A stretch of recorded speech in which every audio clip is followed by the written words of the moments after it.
Hadza. Ini adalah zikrun. Zikrun satu makna peringatan. Ada satu lagi makna kita dah belajar. Zikrun. Kemuliaan. Penghormatan.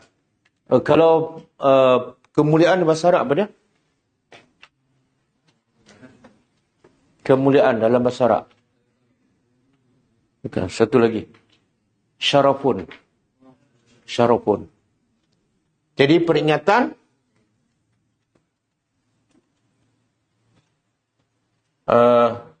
kemuliaan. Dan ada juga pendapat ketiga, pujian yang baik. Dan sebenarnya tiga-tiga ni ada kaitan. Dia tidak puji yang baik, melainkan memberi peringatan kepada kita. Bila Allah puji, itu Allah nak apa? Kita ambil peringatan dan jadikan contoh. Sebab Allah puji. Tengok berapa banyak orang, manusia yang Allah puji dalam Quran. Tapi orang tak ambil peringatan. Yang dia ambil peringatan siapa dia? Syekh Fulan, haul sekian. Bukan yang Allah puji. Itu dia panggil apa tu? Mengutamakan nafsu daripada apa yang Allah redha. Okey. Jadi haza ni balik kepada apa? Haza isim isyarah. Ini. Kan? Kita kata ini. Apa maksud ini tu? Satu pendapat, semua kisah para Nabi. Daripada Nabi Daud, Nabi Sulaiman, Nabi Ibrahim, Nabi Ishaq. Satu pendapat. Pendapat kedua haza ialah Quran ini. Semua kisah ni ataupun Quran ini ada zikrun, ada kemuliaan. Kalau kamu nak dapat peringatan, kamu nak dapat pujian Allah, kamu nak kemuliaan, ambillah peringatan daripada kisah para Nabi ini.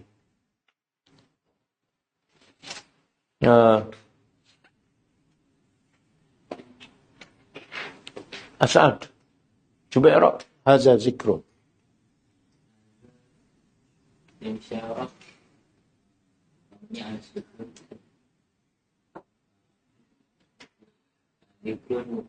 Tak ambil lagi.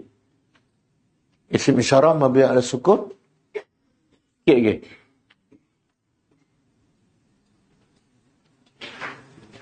Siapa nak tambah? Fi mahali rafi' mubtada.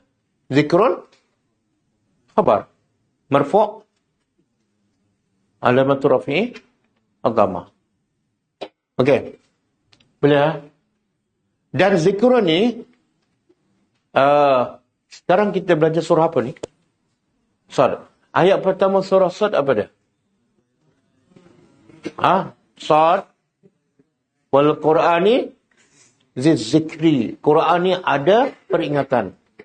Quran ni ada kemuliaan. Ayat pertama. Dan ayat terakhir, surah Sad. Cuba tengok. Ada tak zikrun? In huwa illa. Itulah Quran. Bukan qiraah, bukan bahan bacaan. Mesti ada peringatan dan kamu mesti faham.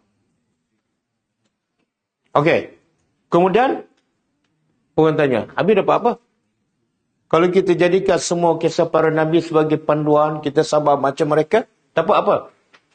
Wa inna. Dan sesungguhnya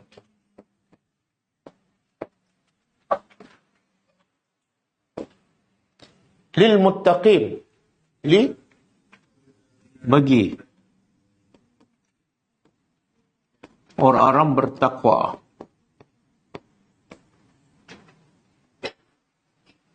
la husna ma'ab, pasti, lam ni pasti,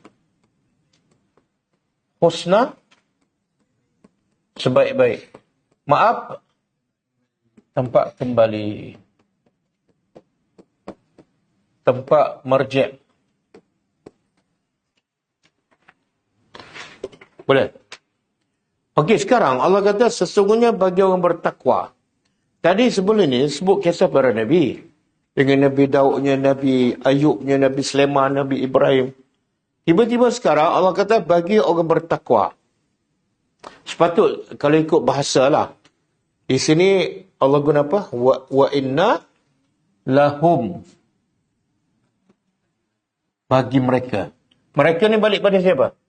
Kisah para Nabi. Tapi dah hilang dah.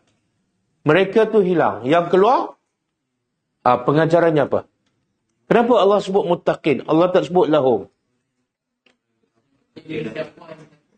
Apa dia? Buat sikit. Kurang tepat. Ahsanta. Kalau Allah kata wa inna lahum, bagi mereka ni sebaik-baik tempat kembali. Kita tak ada peluang. Ini khas untuk Nabi-Nabi yang disebut. Tapi bila Allah sebut untuk orang bertakwa, kita ada peluang untuk bersama mereka. Boleh faham?